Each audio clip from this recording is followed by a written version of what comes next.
Hey friends, welcome back to Too Cool for Anime Club. I'm Maureen Crowley, Merrick Sabinsky. I'm Todd Crawford. and today we're going over Kiki's Delivery Service by Studio Ghibli. First of all, I think we need to get this settled once and for all. Is it Studio Ghibli or Studio Ghibli? Because I've heard most people say Ghibli. I don't know, This is like a I've said it Pittsburgh both. thing, Maureen. I'm not from here. Well, Nope. yeah, but you adopt the dialect. That's true. I do say yins a lot, but I don't say Pittsburgh yet. I'm not there yet.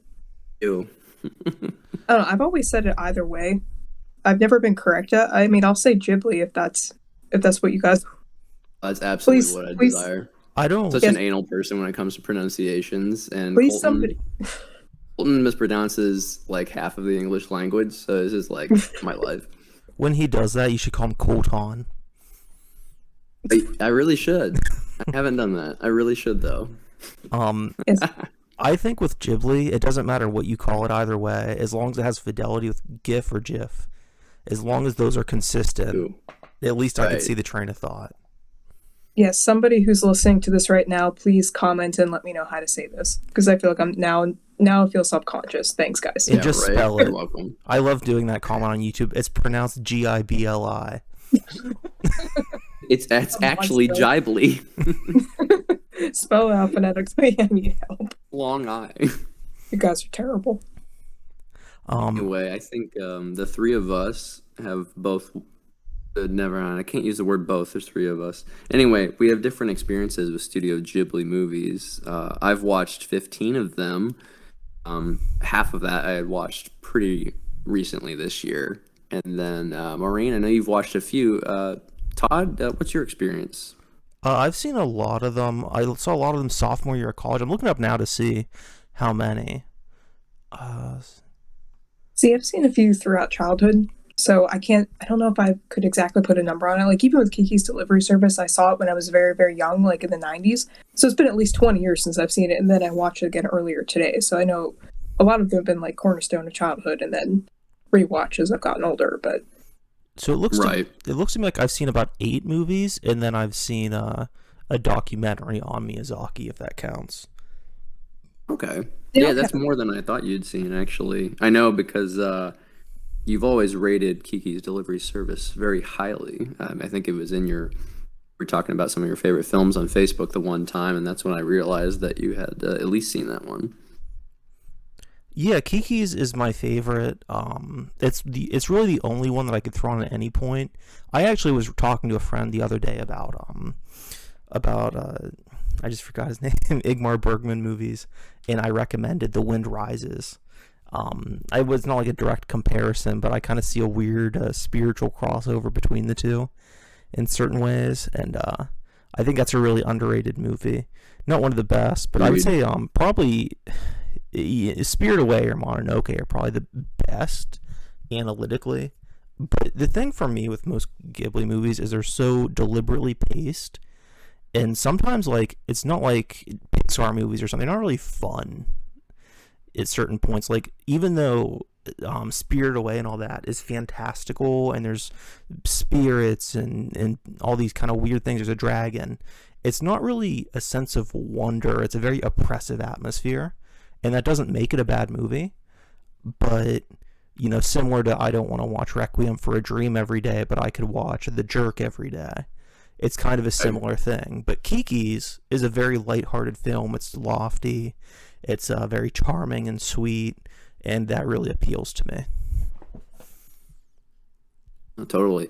I think has a very slice of life kind of tone to it that I don't think Western animation or Western storytelling in general really wants to tackle. I don't think they really vibe with what Kiki is going for, and I think it really just kind of goes down to the differences between what Western and Eastern animation does. And I think, like you said, if Pixar is to Studio Ghibli, because I like that comparison because I love Pixar for the West and I love Ghibli for the East and the different things that they bring to the table, but they're also very different.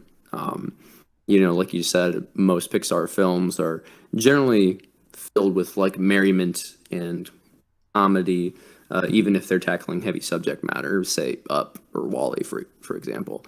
But yeah, Spirited Away, Princess Mononoke, The Wind Rises, Princess Kaguya. Like, there's a lot of some of my favorite Ghibli films um, where the characters quite often feel downtrodden and they're not really getting the chance to be whimsical or wondrous. Um, Kiki's, I think, breaks the mold there. Kiki's is kind of similar to Ponyo or My Neighbor Totoro in the sense of I think it's about youthful charm and excitement, but in a different way because Kiki is older than the title characters of those other two films I just mentioned. I think they kind of strike a nice balance in this film. Yeah, I really like how in this movie it is like you guys said, very like positive, lighthearted. There is no like real like big bad villain to fight or anything to slay. It's kind of got that like coming of age feel of like trying to grow up and because in the movie she's facing a lot of like regular routine things about growing up, like moving out on your own, finding a job, like trying to find your way in life and things like that. And still has like the bit of whimsy that I think is characteristic of all the Ghibli films. It kind of has like this like slice of life, coming of age feel, but mixed with like a touch of like the fantastic, kind of like in a magical realism way. And I think that's what makes it so charming. I agree. You know, in our apartment, we actually have the Gigi cat in our living room and different merchandise items more than once. I'll say that. So I think, Colton, this was always one of his favorites as well. And he showed it to me when I first visited him in Texas before we were living together. So I will always kind of correlate the Kiki's coming of age thing kind of with our coming of age of our own relationship. So it's a very memorable movie for me in that way too. Oh, that's sweet. Yeah, I wish I had a sweeter story. Like I said, I just watched it when I was a kid, and then 20 years later, I just watched it today. So I don't have as nice of a story. So that's interesting, and I kind of want to ask you about that because I never watched any of these Studio Ghibli films as a child. I actually watched my first one, which was Spirited Away, and then soon after Mononoke in 2017, my senior year of college. So I have watched all of the films that I've seen of this studio as an adult. So can you like remember what you felt like watching this kind of movie when you were a kid? Because they are very different from the studio's films that we get, from Western studios. Yeah. I was probably like 7 at the time, but I remember just like loving the scenery and the spunkiness of the main, Kiki, the main character. And I mean, a lot of her like depression stuff and like the struggling with the self-doubt and all the trials of growing up completely went over my head. I think as most things do, but at the time it was just like a fun movie about a girl on a broom flying through the sky, delivering packages, meeting nice people. Right. And as I have gotten older, I really like the messages about like finding your own inspiration and being an artist who never really gives up and everything like that. And I guess it's like, hindsight's 2020. It's just you appreciate it more as you're older and you're like, wow, I've had this experience. Or even someone who's like living in hindsight of like, well, I'm not 13 moving out on my own, but I know what it was like to move out on my own because I've done it when I was 18. I moved out on my own and I kind of went through something similar as her. So I'm like, I guess looking back as someone watching a movie, looking back at a prior experience, you're like kind of can draw the parallels a lot more, I guess, if that makes sense.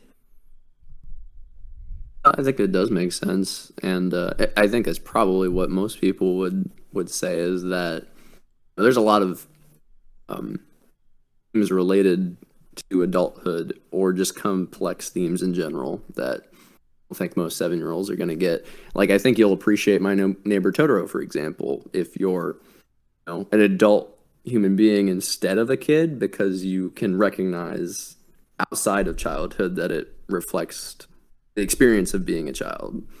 I think is kind of what this movie has going for it too. But like you said, you still enjoyed it. So the fact that a lot of these movies, they have stuff that they can appeal to the younger audience while still probably giving a more intellectual experience to when we're older. Right. And I think that's it exactly. I think that's what makes like, Studio Ghibli have its, such an appeal. Like it has like that colorful fun and excitement for kids, but as when you're an adult, you have that ability to just look back and like I want to say like reminisce in a way, but feel kind of like that nostalgic for being in that time in your life and that wisdom that comes with experience. Right. And you can like reframe it, I guess, and understand your past experiences a lot more through the eyes of someone who's currently, I guess, in the action in the movie, like currently going through it. Todd, what are some of your feelings on Kiki? You mean my experience with it, or just like my thoughts on the movie overall? Yeah, I think just maybe your experience with it.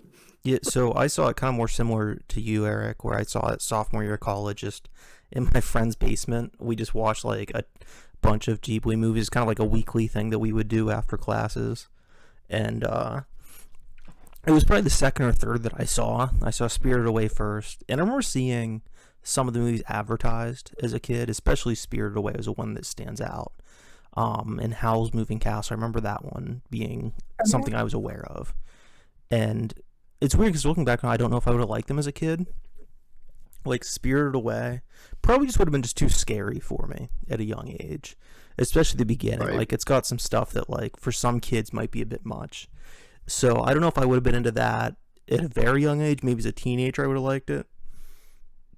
But Kiki's or stuff like that, it's funny because we look at as adults and talk about, it's almost like that movie Patterson, where it's like there's not that much conflict, there's no antagonist, so we see it as adults structurally, but kids don't look at stories that way necessarily. They experience stuff, and some kids might be like, oh, it's boring. She doesn't shoot fireballs out of her hands at a demon with a giant laser in the sky. But really kids just experience stuff and they love atmosphere and characters. At least that's how I was as a kid. I could just appreciate that. Like I loved horror movies as like 8 or 9 years old up, and part of it for me wasn't even, oh, they're getting killed or it's scary. A part of me is kind of like, oh, I wish these characters could just exist in just like a sitcom or something, just follow their lives, because I like some of these characters just as people. So I think I probably would have liked this one specifically at a younger age. But yeah, I saw it then. I've seen the movie I think 3 times. I didn't get to rewatch it before recording this one. I always try to if possible, but it's one of the only Ghibli movies I feel really like confident talking about that much. Like if I was gonna watch Spirited Away or talk about that, I would rewatch it. I'd listen to stuff on YouTube about it. I'd read up on it. But Kiki's, I feel it's really one of the only ones that I think I've properly digested as a viewer, if that makes sense. Like the others, it's been so long that I remember them. I remember the details that happen in them, but I'm not that well acquainted with them. They're all acquaintances, whereas Kiki's, it's like a friend, so to speak. Right. Yeah. Do you think you vibed with it a little extra? Like, did Kiki help you cope with some crazy college bullshit or anything like that? I think it did, in the sense that the ritual of going and watching these movies with my friend was something that I really valued and had a lot of fun with at the time. As far as like dealing with college or like the themes of the movie, it didn't. It was a nice escape, a pleasant little thing to watch or, watch scenes from or whatever. But I don't think I really applied it to my own life in any way. A funny thing is I found out a few months ago that she doesn't hear Gigi at the end because she's matured now and she doesn't need his voice of reason. I honestly always thought that it was because the voice actor was dead, and so they just decided like to keep Gigi silent the rest of the movie. Oh my gosh. Oh, interesting. Phil Hartman. Yeah, I think he was murdered by his wife. I'm not that familiar, but it was during this movie. So I honestly always thought that like they worked that into the American version, but like maybe it was a plot point he loses his voice in the other version, the one that will be subtitled over here. But they just kept him muted through the rest of the movie because of that, as kind of this thing about like this actor's death. but apparently it's just about Kiki maturing. So Right. Yeah, I always thought that that was, or you can go ahead, Maureen. oh no, you're fine. I just always thought that that was kind of an interesting element of the film. And it really kind of revolves around her. Um, it's almost like, I always kind of looked at it, and at least in the first viewing, of her like losing her powers. She goes through this crisis where she doesn't really want to be a witch, and she's kind of getting tired of it, right? But eventually she has to, embrace who she is, which is part of her maturity arc, which I think definitely comes into play. The climax of this movie is unlike most of animated film climaxes, where there's a blimp and she has to save this boy that they've been interacting throughout the film, but she can only do that because she flies, as a witch does. Yeah, Phil Hartman was murdered by his wife. I just looked it up. Wow, that's the fun fact I did not know. Yeah, all right, no, but for real, what I was gonna say was, when Dylan and I watched this movie earlier today, he was saying, like, after we got done, like, one of the things that bothered him was the fact that, like, Gigi didn't talk at the end. And he was like, well, because we sort of thought of it as, like, symbolized, like, she was fully back, like, her powers, like, fully returned. And then when I looked into it a little more, I could, Miyazaki said that it was very much a clear representation that Gigi was her sort of more immature side. And as she matures and as she gains more confidence and self-reliance in herself, she no longer needs to have like the cat as like someone to like bounce things off of. And, because a lot of the movie like deals with heavy themes of like self-reliance and independence. And I think that's how I thought of it at the end. I guess in the Disney version that they came out with like towards the end of the 90s, it had Gigi have a line at the end. But yeah, I think of the Japanese version, he just stays a cat. And Doesn't Gigi like hook up with another cat at the end? Am I imagining that? yeah, Oh, that was real. Oh, good. Very good. Yeah, the last time I watched this film was, I think, in the spring of this year, with some friends who hadn't seen it before. And I think that's kind of something that I find interesting too, is that I think everybody has maybe a slightly different interpretation of why things happen in this movie. 'Cause, yeah, I don't think it's like, for this discussion, I don't think it's like clearly stated. You just kind of have to infer it. And I definitely see, the maturity angle, and that, especially if that's what Miyazaki intended. It also kind of felt like maturity is very interwoven with her security or insecurity, rather. I think that's really kind of her foil to that is this, can't remember the character's name, but this older woman. She's young, but she's like a young adult. She finds that character, I think, very inspiring as they continue to interact, especially in the later parts of the film. One You thing, mean Ursula the artist? What's up? Ursula the artist? Yeah, thank or you. Osono the baker? No. The first one, for sure. The artist, okay. It sounds right now. Cool. one thing I find Maureen did her homework most recently. Good job. I'm just going to tell Dylan, though, about Gigi. I'm just going to say, nope, the actor got murdered. That's why they didn't do that. So thanks. Yeah, no, that's thanks, all you God. should tell him. Well, I was Shit happens. bring up the one interesting thing about the movie is like it's such a sweet movie about people being nice, but then the bully kids are so cruel and mean. Particularly there's the infamous scene where she helps the old lesbians bake a cake and they take it to her grandchild and it's her birthday, and then like the kids just like, fuck that, why would I want a cake for my birthday? I want money. No, it was like a herring and pumpkin like pot pie. It was like fish and pumpkin. Yeah, they were actually had dementia and they're just putting shit into a cake.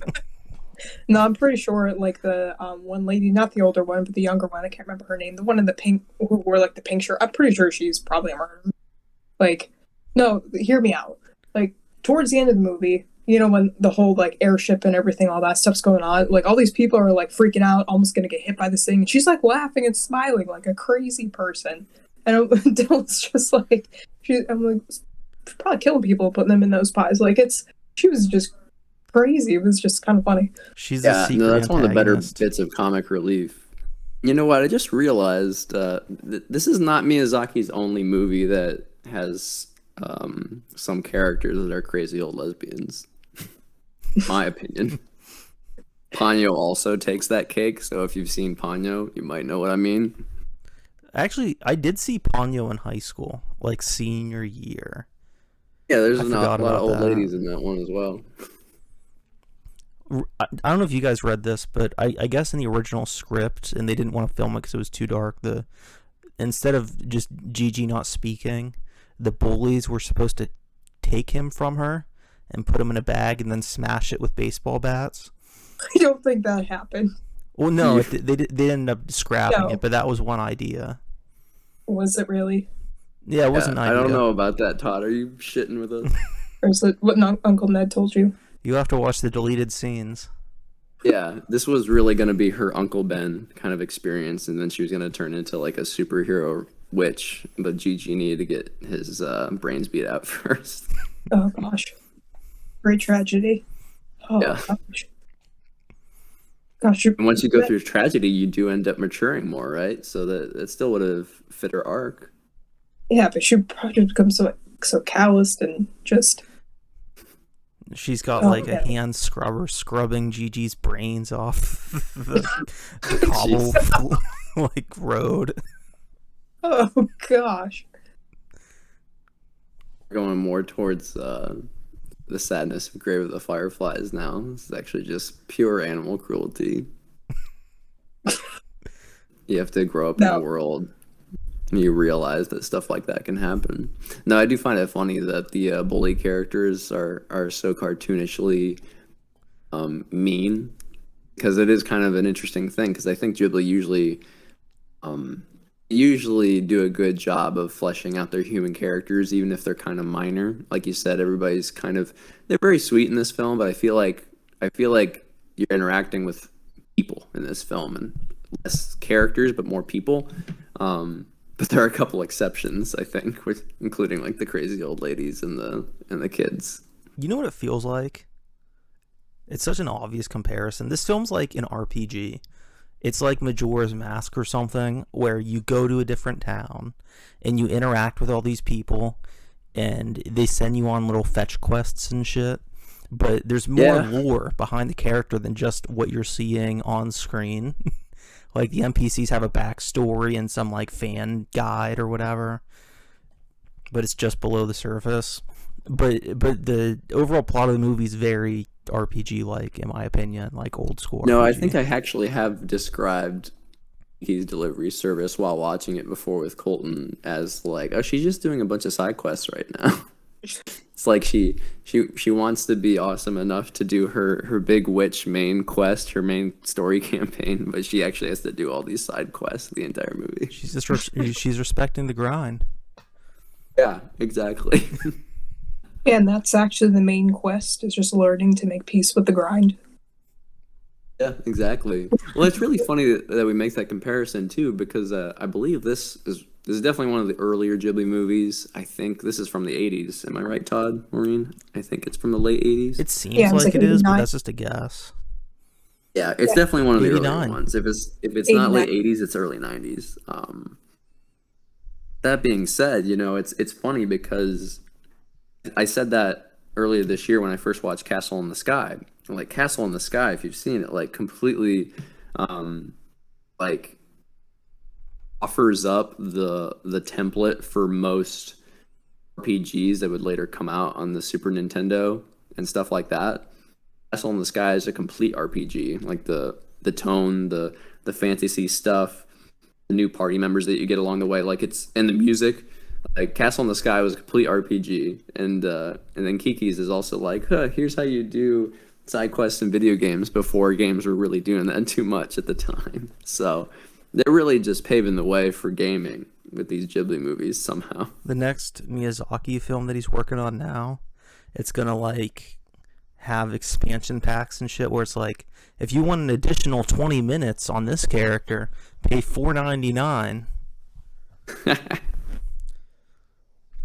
Yeah, well, I think his next movie, How Do You Live, is going to be about like chronicling an entire dude's life. So like the last like 20 years of the dude's life is going to be DLC. So that's how it's going to be.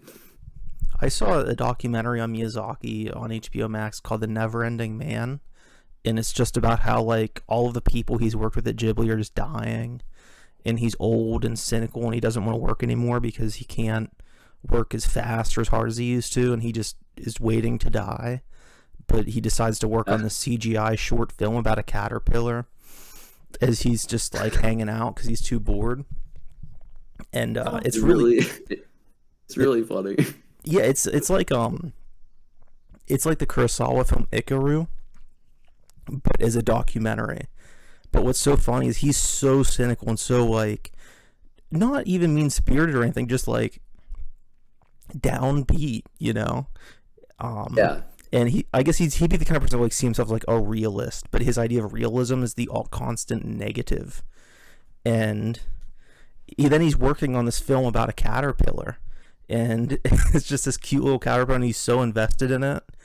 And it's a complete contrast with like the scenes of him in his kitchen just like bitching about the futility of life and how he's lived past his utility. Maybe like the whimsy and like I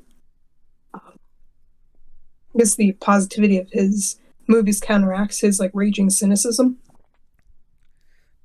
Just kidding. I think so. Maybe. I think so to an extent. It's funny that you bring that up too, because I've also heard opposite is true with Ghibli's other main director, which I believe is his name is Izuharu or something like that. He made Grave of the Fireflies, Only Yesterday, a few other movies for Ghibli over the years. He just passed away a few years ago.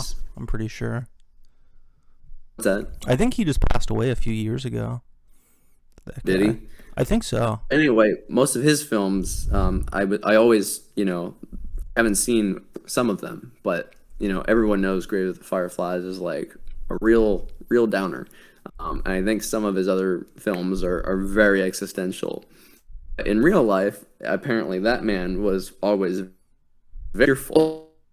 Oh, I find it very funny. They're kind of foils of each other.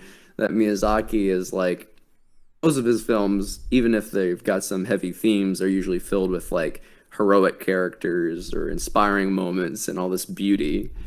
And in real life, the man is cynical as hell. It's just like, why am I not dead yet?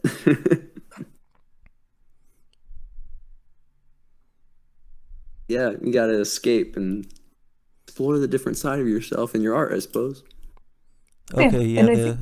The director passed away in 2018. Okay. I don't know how to say his name, or I'm gonna feel bad. It's Isao Takahata, I believe. Oh yeah. He also did yeah, I know. I Pompoko. think that is right.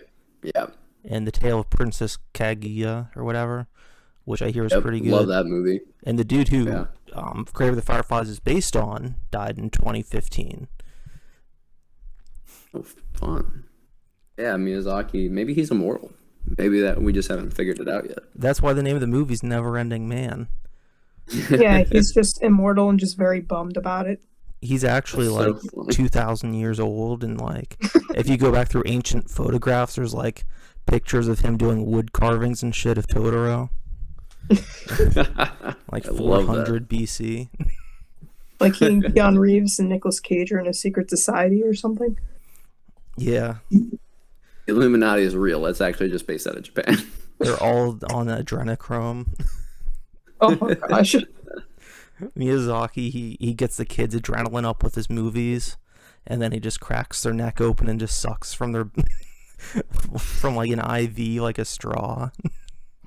Not happy about it. He just has to do it. Yeah, no, it's just business. Yeah, I do find it funny though, because he keeps like retiring and unretiring and whatever. So I've heard that his next film that is going to come out in the next year or two um, is trying to leave it as like a love letter to his grandchildren for when he does die. So he's really just making a lot of contingencies. Yeah, it's a funny thing when I was younger in college, and I remember when Rises had a ton of expectations because that was proposed to be his last movie, which he had said before, but I was like, for real this time, guys. Right, and now we're nearly 10 years past that release date because that movie came out in 2013. Exactly. And like I got it for him, but like some bands, for instance, or writers that are always saying they're going to retire, I never understood. And the older I get, the more I completely understand it and sympathize. Especially like Miyazaki with like hand illustrating and how difficult that is. Like, I don't know if he has this, I don't think he does, but like if you suffer from arthritis or something, how difficult it would be to continue to function. Right. So I sympathize with him continually retiring and not retiring. Stephen King said once, he said to the author of the Left Behind series, something about like, if he announced every time that he was going to retire, it would be after every book he writes. It's fair enough. It takes a lot out of you, and I think athletes have a similar situation too, where it's like they might want to still be doing what they're doing, but their bodies can't take it anymore. And maybe for creators, maybe sometimes it's a mix of you want to finally give your body and your mind a break potentially. Yeah, and you're like, I'm retiring, and then you're like, oh wait, how many million? Okay, never mind. Sometimes there's that. Also that. Yeah, I know we kind of got sidetracked from Kiki. Were there other particular moments throughout the movie that you guys wanted to talk about? See, Dylan brought up something kind of interesting when I watched it with him earlier today, as I've stated several times. Now I feel embarrassed. When Kiki meets Ursula in the woods for the first time, and she crawls up onto her roof, and all the crows are there, and Gigi early in the movie made a line that said, crows used to respect witches and did their bidding or whatever, and you kind of see Ursula hanging out with these crows on the roof, and they're not really they're not giving her a hard time like they did with Kiki and Gigi calling her like an egg thief and everything. He was saying, Ursula in a lot of ways is more like spiritually a witch than Kiki is. And it's kind of interesting to see her like level of maturity in her, but at the same time, Ursula's ability to hold on to like that artistic inspiration and that kind of being the artist who never grows up. And I thought that was very interesting. I do like that. Was that the first time today that Dylan had watched the film? Oh yeah, he's very profound. This is it's kind of side notey, but I'm shocked I haven't seen the article yet. On like Fader or something, it's like, Miyazaki's so white, and there's going to be something about how there's not enough diversity in these movies. That is kind of a point of animation in general. 'Cause as a kid, I was like watching Pokemon and stuff, and I was like, why is everybody so white? I know that there's like a very deep and complicated answer as to why I don't typically tend to go to the ethnic palette, if you will, of their own country. My guess, I find it kind of interesting. My guess has been, and this is just a guess, I'm assuming the East is less diverse than America. I mean, that's fair, right? I think that's pretty true. I guess when you're animating things, it doesn't quite really matter as much as well. Being said, I think anime is trying to kind of grow beyond that a little bit more with more modern projects. But again, this movie's from, I need to look it up. I think it's 1989. It's 89. Yep. That's what I thought. Cool. But yeah, this movie's old. It has been a good 32 years since this movie came out, and we're still talking about it, which is pretty awesome in and of itself. On a similar cultural note, and I've talked about this a lot with Harry Potter, and make of it what you will, I think that Harry Potter's objectively true. I might have even brought it up on the comic podcast, But it's so funny because when it came out, it was a big deal. Like Pokemon, that used to be like controversial because they're monsters. But Harry Potter's like, oh, it's teaching kids to want to be witches and wizards, and everybody made fun of it. And because like, oh yeah, of course we're gonna read Harry Potter and then we're gonna be like witches or something. And now in 2021, every bitch on social media has like so witchy and stuff like that, and it's making a major comeback. And I'm sorry, what? Sorry, so what you're trying to say is that we actually have come full circle, and Harry Potter created these Instagram model witches. Is that what you're saying? Oh yeah, absolutely. I mean, I'm not saying that they're like summoning demons or hexes, but like I do think that it inspired people to have that kind of aesthetic interest in some weird way. Right. And I wonder if Kiki's had that effect on anyone, because it is a kind of a big thing, and like, I don't know. It's just something I wonder about. But I guess you could say the same about Sabrina. But Sabrina was a preppy witch. Yeah. But is Kiki more of the low-key down there emo witch? Yeah, I'd say she's probably... I think if Kiki was real, she would be like... the kind of girl that would wear like thrift store clothes to school in high school and have like no fashion, but in a way that's just, you know what I mean? Very unself-aware. In a way that's fashionable. Yeah, exactly. Like almost like a John Hughes character. Like in the one Pretty in Pink, there's the one side character that just wears a different wig in every scene for some reason. I think he has cancer or something. And I could see Kiki being that way. They'd be like hipstery but unironic. Yeah, I don't know. I mean, in some aspects of the movie, she did comment like about like, wearing the traditional like navy colored dresses. Her mom said it was like, traditional for witches to wear this kind of clothing, but she sort of offsets that by wearing like a pretty red bow. And like many times throughout the movie, like she comments about like her clothes and saying, well, I look ugly, I feel stupid. And she walks by like a group of girls when she's walking on the sidewalk with I think she had like groceries or something. She was with her cat, and she just kind of commented that she feels kind of inferior because they have such pretty clothes and she doesn't. And even when she comes back, and that one time during the storm, she was going to go to a party with that one kid who kind of like was following her around all creepy like. But just call him Glasses right now. Yeah, Glasses. Like he was going to take her out to a party, and he was dressed very nice, and she was like all soaking wet, and she's like, well, I can't go out in these soaking wet clothes, and then gets all pouty and goes to bed. So I don't know. I mean, I feel like her image like matters a lot to her. That's kind of what I've noticed like throughout the movie, is like it does matter to her, but it doesn't but I don't think it matters to her enough that it gets in the way of her trying to become independent and accomplish things. That's fair. You need to talk to an actual woman about Kiki's struggles with clothes. Todd, what were you thinking? Yeah, I was just kind of basing it off the scene where Kiki calls the other girl. She says she's dressed like a slut. And I thought it was out of character, to be honest. I thought it was kind of harsh. Is that another deleted scene? Was that on the first script? It ended up on the cutting room floor? Yeah, that might have been the alternate version. Yeah.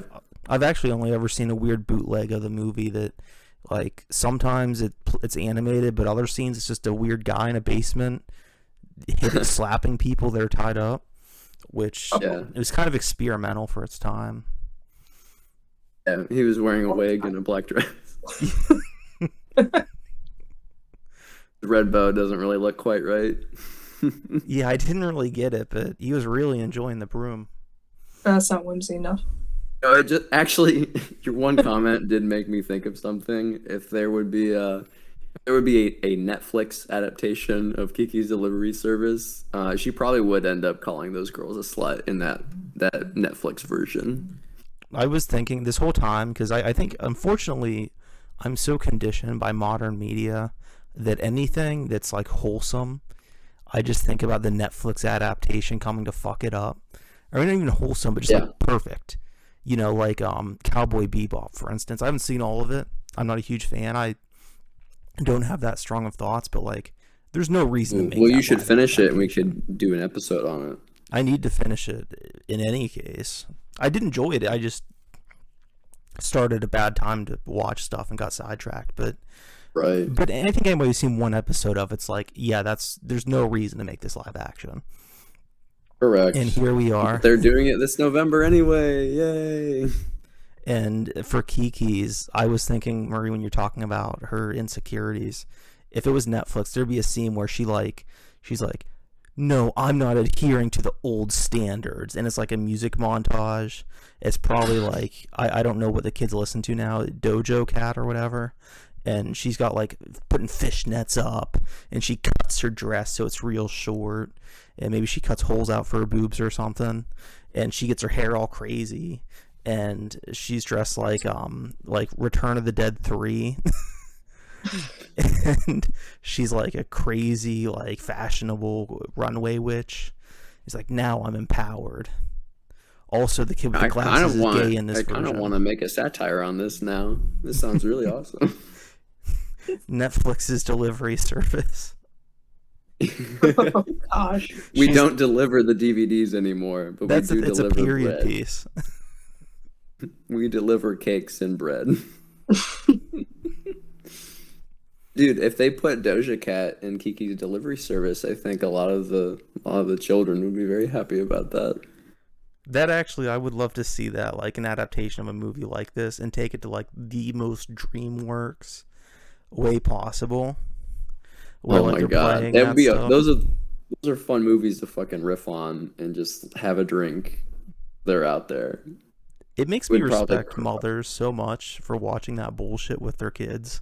Like, you really have to love something to watch like that movie where Sheldon plays an alien once, let alone multiple times for your children. That's fair, dude. That's I fucking reviewed that movie for the Clarion Call. It was not a fun time.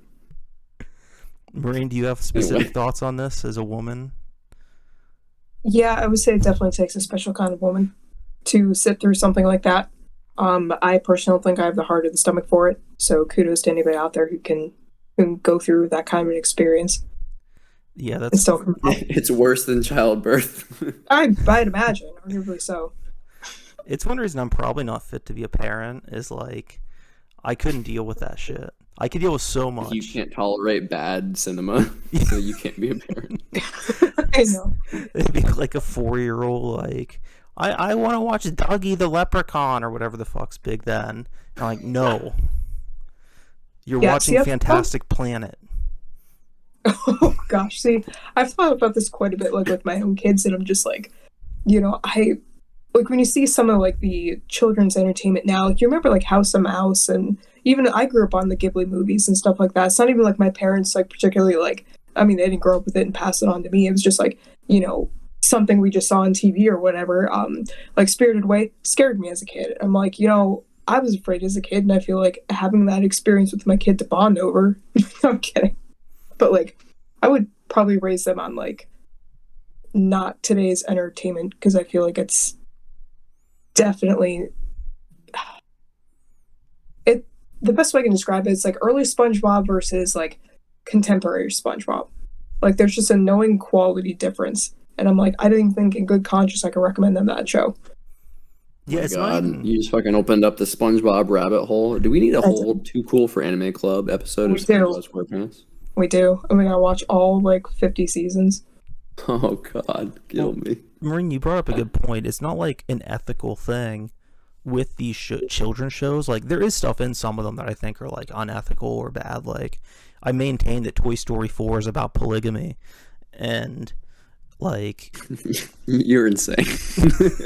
Insanely smart, but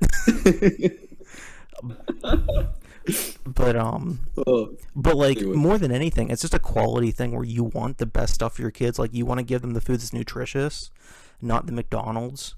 So like naturally you want to serve them with these classic things and these things, tested and quality, where like here's Fantasia or whatever, but kids want McDonald's. I think kids, they want, like, what's an example? They want, like, stuff that tastes good and the stuff that is is good for you. I don't know what's a good food that is like that. I don't know. You know, they Jeez. want the want a No. pizza pie. Yeah. You Well, know, not necessarily just feces. You know what I mean? well, to bring it Like back Peppa with, Pig. sorry, what, Maureen? Like Peppa Pig.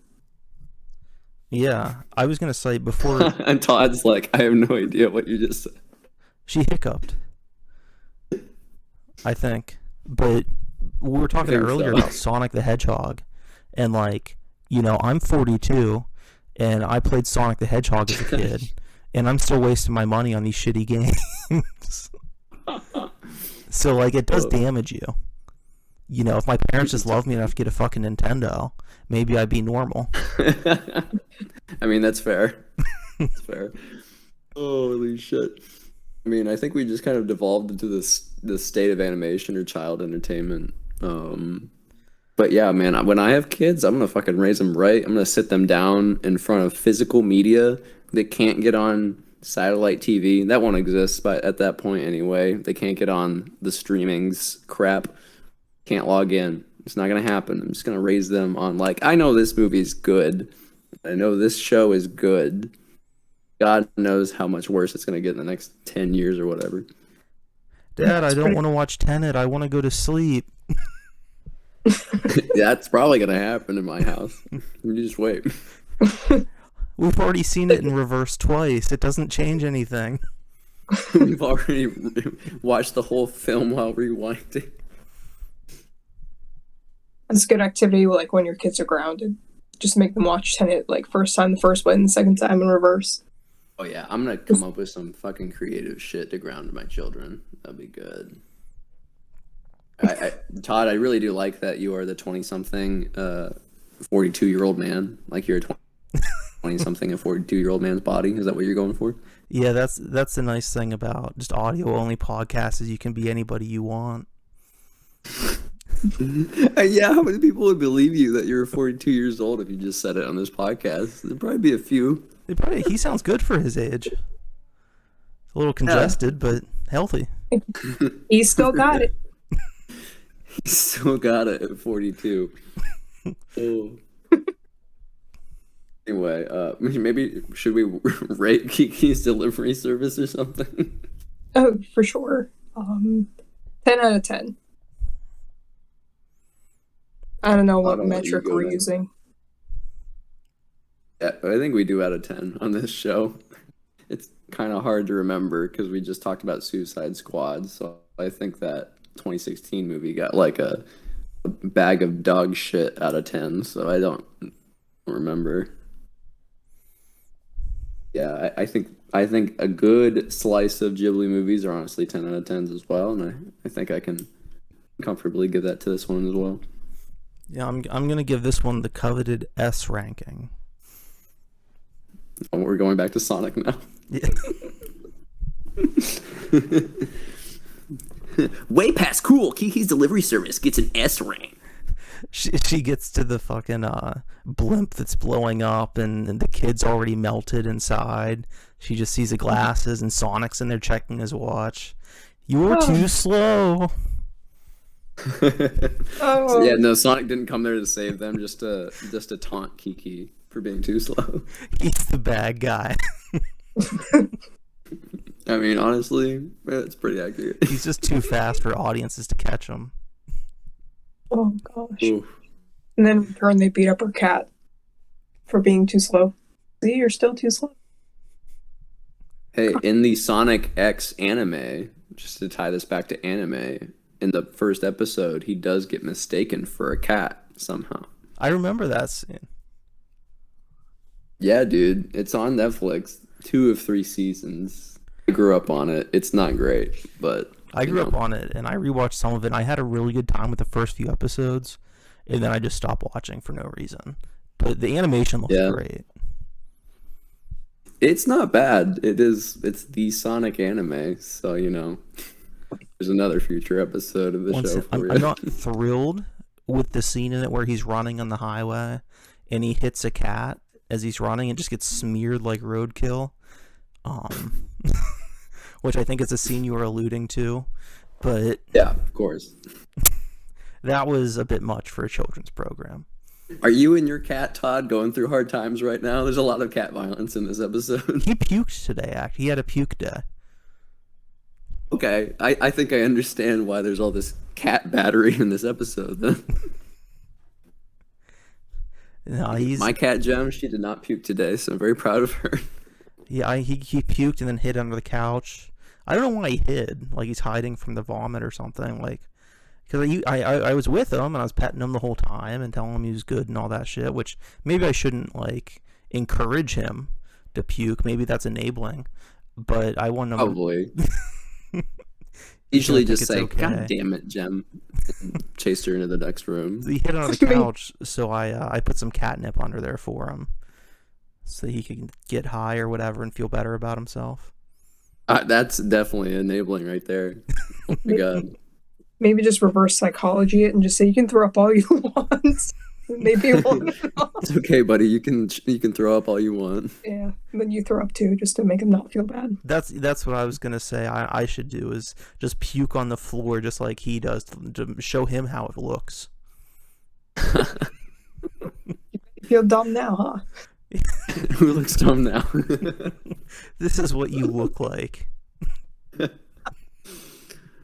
Oh my god. You know, I will say I have a black cat, so that brings it back to Kiki's delivery service. I have a Gigi. She doesn't need catnip though. She's kind of she tweaks out on the daily, so I don't know if she ever needs that. Didn't Drake have a song called Kiki? And yes, Kiki, do you love me? Do you run? He's kind of a never creep. Ever leave. Do you think that do you think it is a creepy song actually? Yeah, do you think it's about Kiki from this movie? Honestly, can somebody make one of those YouTube music videos where they like splice Drake with Kiki's delivery service? We've come up with a lot of good ideas today. I love those videos that'll be like Evanescence Wake Me Up Inside, and it'll be like some obscure dinosaur. It's like old YouTube, like 1990. Yeah, or Evanescence Wake Me Up Inside, and it's like Sonic the Hedgehog. Linkin Park DBC. Woo. I think the audience can tell that we haven't talked in a while, the three of us. To anybody. Nobody. We've just been isolated and I've had a vow of silence until we film the next episode. You're taking a vow of silence. You're not going to talk in real life anymore. No, I said I took a vow of silence between our last episode. Oh. And now I haven't spoken in 2 months. Well, that's even worse. I know that's not true because you came to my wedding and you were forced to speak at it. Actually, That's true. Complete lie. Okay, after that, the day after that. Day after that, you took your vow. I took my vow right in that hotel room of that terrible. You're like, Dylan, hotel. Can't talk to you another 2 months. I'd be like, I can't talk right now. But he was like, what? And then I hadn't said a word since then. And then he'd bring it up later, and you'd be like, I don't want to talk about it. Respect that. You're really maturing, just like Kiki. Your delivery service is full of your jam. One thing I used to do back when I was in a relationship, which might be part of the reason I'm not in one sense, is to irritate her. Because she used to just ignore me, so I just do shit to irritate her, start fights to get some attention. I used to just only talk in rhymes. Like, as in like an epic poem or something. So if you want to bug somebody, that's a good technique. Okay, good to know. That might be why you're not in a relationship. If you or Colton are fighting, you know, I should just start speaking in poetry. Yeah. It is very easy to make him laugh, so that probably would actually resolve any conflict. So, especially the cornier the better. Just be like, you might be mad, but life ain't so bad. I think that's what they should have done with Kiki. You know, instead of having this like relatable character, they should have just made her rhyme. Like the whole bubble, toil and trouble. My body is changing. And give They her should a have big, done. like, her nose grows and gets a boil on it and she turns green. Yeah. There is a movie where the characters speak It's only a in very clear rhymes. allegory for having her first period. I think audiences would have really Gosh. helped with that. City Dragon is the name of the movie. And the characters just talk in rhyme through most of it, and that's where I got the idea from, probably. I probably just stole from that movie. And my favorite one is, "You're dissing me when you should be kissing me." Oh gosh. And This movie's called Cindy Dragon. City Dragon. City Dragon? Yeah, it's on YouTube. It's gold. It's one of the funniest movies. It's like a so bad it's good movie, but it's kind of self-aware about it. Interesting. I would say like Hocus Pocus is like under that same category, that kind of Halloween bullshit. Halloween's coming up, boys and girls. I watched Kiki's Delivery Service Halloween 2016. Did you? Yeah. Nice. So it looks like City Dragon is no longer on YouTube. But it is the It is a name. indie dragon. Just trying to plan a movie night now. It's $19.95. You have to pay for it on Prime or something. Oh, apparently I have Amazon Prime for like free for some reason. I don't know why. You have to pay for it Amazon on never Prime took it away from me. unless you want to commit a crime. Stop. How much longer should we subject the listeners to our ramblings? I'm just picturing the YouTube video and like they check the scrub meter or whatever it's called, and it's like 16 hours 58 seconds. Yeah, the first 45 minutes of which are Kiki's Delivery Service, and the rest is nonsense. Just see, yeah, it started kind of normal, and they just talk about puking on their cats, and My cat is right next to me. I could puke on her right now. She would never know. She'd never see it coming. just think of how long that she would have to lick herself to get all the vomit off of her. She already licks herself like half the day anyway, so. Oh, my cat gets so pissed if he grooms himself and you touch him. It's so stupid. He'll like lick himself a little bit, and there'll be this little patch where it looks gelled or something. And if you put your hand anywhere near there, he will freak out. That's awesome. But yet what he can do is he can lay on my chest when I'm sleeping, and he gets so happy that he drools. And when he grooms himself, he forgets to put his tongue back in sometimes. So there's something with his mouth going on. Maybe he had a stroke at some point and I didn't recognize it. But yeah, his tongue will be out and there'll be drool forming out the corner of his mouth. And then he shakes his head and it's like SeaWorld. Oh my god. You sure you don't have a dog? I mean, he does bark a lot for a cat. Yeah, I thought some cats barked. Come on. I thought he was just like a mutt. I wouldn't feel too bad. My cat does that too. She does have like half her tongue sticks out sometimes for no reason. It's not even after grooming sometimes. It just happens. She doesn't drool though. But I'm glad to know just that like a I'm not black the blob only with like a person. bright pink tongue halfway sticking out is the funniest thing in the world. It really, and it's funny because when it's almost like, I don't know if you have the same problem. It's like he knows, because I'll go to take a picture and all of a sudden he gets self-conscious and puts it back in. That's the great thing about Jem. She doesn't know. She is not aware because I like filmed her for like a minute with her tongue out, and she just looked at us like we're intruding on her privacy. It was very funny. She kept it Sometimes- out. I don't even know if she realized that she had a tongue anymore. Sometimes you just got to air it out. I do the same thing. Yeah, I guess. Maureen, you need to get a cat. I do. We need to all be on the same feline page. The next episode, we just review our pets. Which one's the best? We're doing a tournament. I give this one a 6.5 out of 10. You know, it's okay. Or just use random metrics that don't make sense. Like, just let's all rate our pets using a different rating system, and then try to 3 compare. hairballs out of 5, but that makes too much sense. I actually think 3 that hairballs out of vomit. this may not make sense logically, but emotionally it does to me. Where like different movies require different metrics. For instance, like Suicide Squad. For me, those were like letters, clearly, you know? But I can't think of, let's say, this is just a random example, but like Inception, going with the Nolan thing, that would be a numbered rating movie. Like I would say, like Inception's like a 9.5 or a 10. The Suicide Squad, the new one, is like a B or whatever.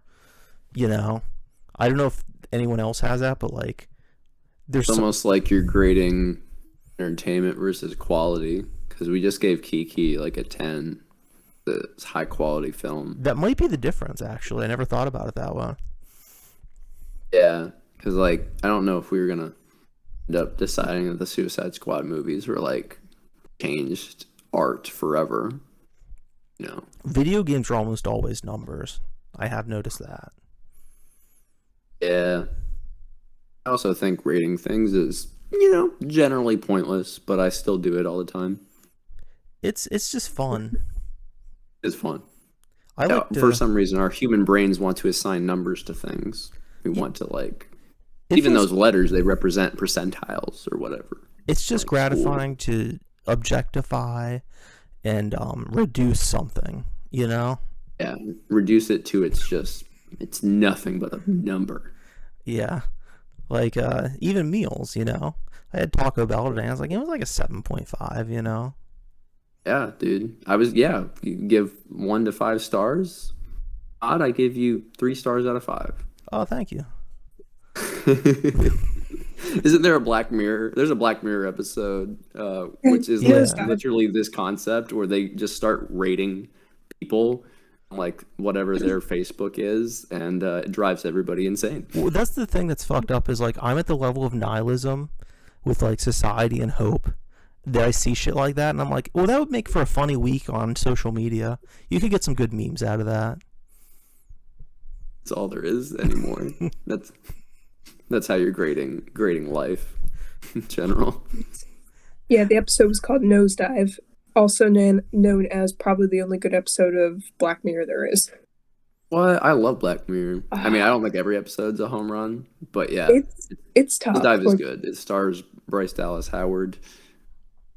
yes, she's amazing, and it's tough because it's.